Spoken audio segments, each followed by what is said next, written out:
What's up, beautiful image bearers? It's me, CA3, and as you can see in front of my face, this is what I read today.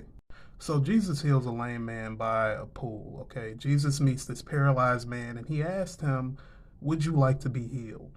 Now, this may seem like a foolish question to ask someone, but you have to understand this man had been paralyzed for 38 years. This basically had become his way of life.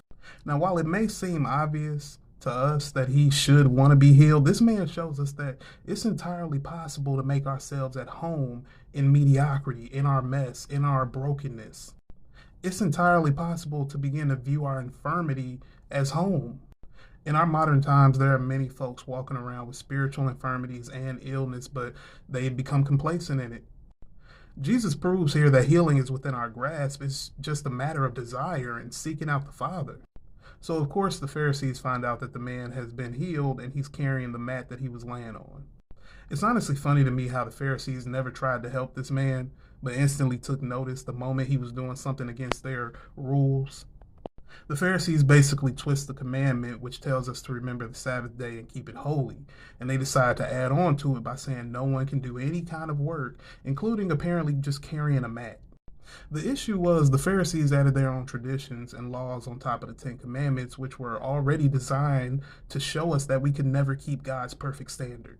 So these boys lump in a whole new standard on top of an impossible standard. Why? The Pharisees show a problem that is still very much prevalent today in the church. Many of us get so caught up in rules and regulations and traditions that we forget the church is about the people. Jesus came to save sinners.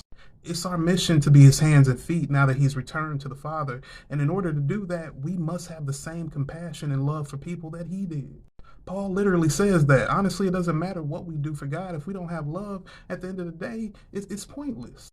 So once again, Jesus makes it clear that helping this man to walk was not the main thing. Okay, he sees the man again and he tells him to stop sinning unless he wants a worse thing to happen to him. And let me be clear, this isn't a threat, okay? Jesus is basically making it clear that sin will always lead to negative consequences. This man basically was given a new lease on life in more ways than one, and he could now walk, but he could also now walk spiritually. So Jesus calls the man to repent and turn away from his sins and now to live for God.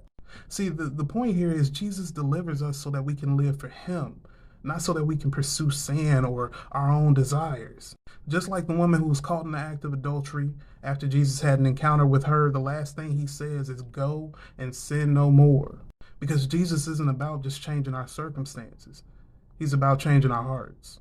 But that's all I got for y'all today, man. Y'all be easy. God bless. And I love you.